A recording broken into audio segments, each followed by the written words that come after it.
Wyatt's boots skidded across the fractured deck as the black ship screamed through its internal systems, entire sections of the hull peeling away into space. Plasma fire poured in through the breached starboard corridor, cutting 3 crew down before they even had a chance to scream. Kaler dragged Wyatt into cover, his gauntlets smoldering from a near miss. No words. No time. Only war. The morphic revenants had adapted again. Their forms were sharper now, their armor splitting open to reveal whip-thin tendrils tipped with molecular shredders. One lashed out, snapping against the bulkhead inches from Wyatt's face. He drove his rifle barrel into its center mass and fired until the mag cooked dry. The creature spasmed once before reforming, bones melting into fluid armor, already recalibrating for the next attack.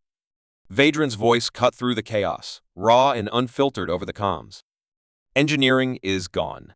Repeat, engineering is gone. We need power rerouted or we drift right into their cannons. Soren 4 slammed into a nearby console, neural ports stabbing directly into the ship's interface. His eyes flickered as the black ship's dying systems flooded his implants. Main core is compromised. Backup generators are folding under corruption bleed. His voice stuttered, glitching between organic and synthetic. This isn't a battle anymore. It's collapse. The ship trembled, not from weapons fire, but from something deeper, a harmonic disruption ripping through its ancient framework. Lysara's panicked report confirmed what Wyatt already knew in his bones. The Morphics have synced with the corruption inside the ship. They're using us as a conduit to spread their code through every system. If they reach the central vault, then the black ship becomes theirs, Vadran snarled. Not happening.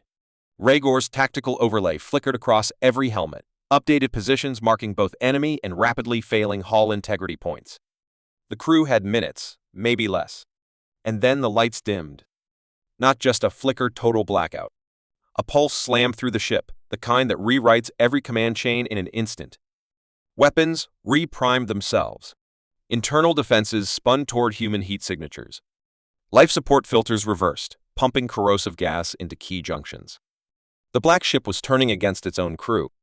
Thunder rolled through the corridor, not sound, but the kinetic force of something massive punching into real space. Wyatt turned in time to see a shape collapse into view beyond the viewport. A XL Kern dreadform, draped in obsidian plating and pulsing with corrupted veins, launched a boarding lance straight into the black ship's spine. The hull screamed again, this time in something far too close to a voice. Wyatt ripped a breaching charge from his belt, slapped it against the nearest bulkhead, and shouted to the others. We take the vault, or we die choking in our own ship. Move! The charge blew the wall open, exposing a maintenance shaft spiraling down toward the ship's forbidden core. The first morphic revenant dropped from above like a blade of living shadow. Wyatt caught it mid-fall, drove his knife into its throat, and rode its dying weight to the deck below. Behind him, Vadran's squad followed, weapons firing blindly into the dark. One by one, the lights of their biosigns flickered out. Wyatt didn't look back. There was no time for funerals. Not yet. Then, from deep within the vault, something knocked. 3 deliberate strikes, loud enough to rattle every bone in his body. The black ship was waking up, and Wyatt didn't know if it was still on their side. Wyatt's boots hit the grated floor of the shaft hard enough to send pain lancing up his knees, but pain was secondary. Everything was secondary to the pounding weight in his chest, and the sound that deliberate knock echoing from the vault below. His pulse felt synced to it, hammering in his skull like the ship itself was reaching into his veins, demanding something from him. He didn't know if it wanted his strength or his surrender. Either way, it wasn't waiting. Kaler dropped in beside him, blood streaked across his visor, not all of it his. His breathing was ragged, a thin tremor running through his hands. It wasn't fear. Kaler didn't fear death. He'd made peace with that 100 battles ago. What gnawed at him now was doubt, the creeping rot that asked if this fight was even still winnable. Wyatt saw it in his eyes before the sergeant slammed a fresh mag into his rifle, shaking the weakness off like a broken limb. Kaler didn't need hope. He just needed something to kill. Vadran's boots rang out against the metal a second later, her sidearm already raised. Her jaw was clenched so tight Wyatt thought her teeth might crack, but the anger wasn't wild. It was sharpened to a single edge. She wasn't here to survive. She was here to deny the XL Kern one final victory, to die in control of her own ruin, not as some puppet twitched by alien hands. Her eyes swept the corridor ahead, tracking the shifting bulkheads and the corrupted veins snaking through them, and Wyatt knew she was counting every step they had left. Soren 4 staggered down last, his neural ports still sparking from the black ship's backlash. The connection had been too deep, the ancient systems too alive. They bled into him, and now his gait had that same halting rhythm as the ship's heartbeat. Every system pulse tugged at him, like his own mind was being rewritten line by line. He didn't say anything, but Wyatt caught the flicker of horror behind his augmented gaze, the realization that his body might betray them before this was over. Lysera's voice crackled over the fractured comms, a whisper wrapped in static. Vault seals are destabilizing. The corruption's using our access codes against us. If it breaches the core, we lose every failsafe. We lose the ship. We lose everything. Wyatt moved forward. There was no speech, no rallying cry. The only thing that held them together now was momentum, the raw refusal to stop. The corridor twisted ahead, the walls slick with biological sheen, where metal had started to rewrite itself into something other. Morphic tissue bulged through cracks in the plating, pulsing like veins hooked to a failing heart. Every step felt wrong, like walking inside a living body being torn apart from within. They reached the vault door. It was ancient, layered in human tech welded over something much older pre-human, maybe even pre-XL Kern. Symbols flickered across its surface, too fast for Wyatt to track, like it was remembering every language it had ever locked itself against. And it was knocking. Not a sound. A signal, driving straight through their implants, triggering phantom pain in nerves that hadn't fired in years. Kaler planted his feet, rifle raised. Vadran keyed the emergency override, her fingers dancing across controls that barely recognized her authority anymore. Soren 4 leaned against the wall, eyes flickering between gold and static white, as his mind danced between reality and the black ship's raw, fractured memory. Wyatt just stood there, knife still slick with morphic ichor, staring at the door like it might blink first. Wyatt wanted this to end. Not just the fight, the war. The endless losing. The desperate scrabble to survive another day inside a universe that never wanted humanity to exist in the first place. But that desire was a luxury. The only thing that mattered right now was keeping that door shut, or making sure that whatever was inside only saw human faces when it opened.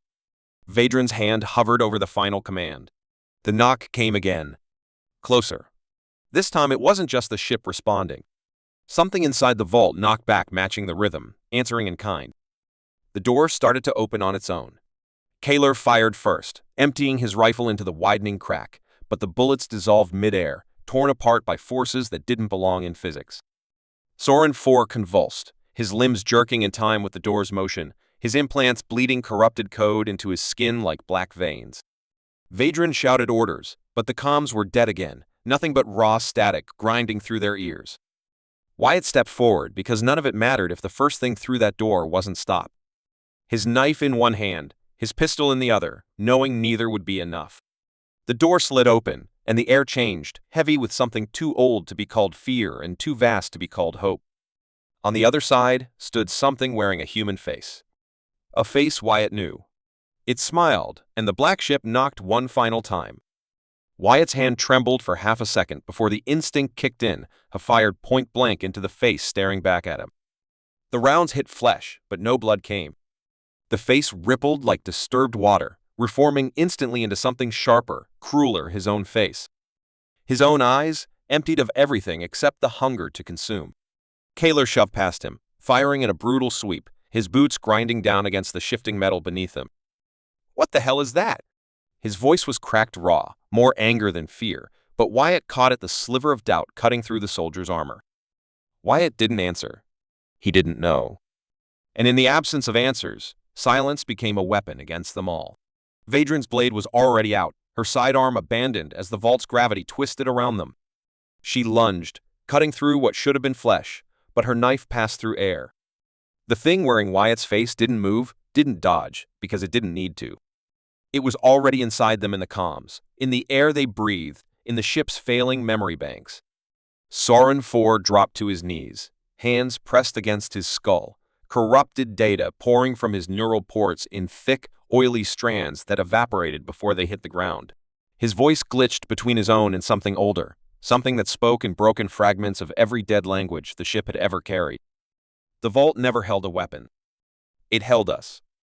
The first crew. The last crew. Every version of us that ever died screaming in this hull. We never left. We just changed.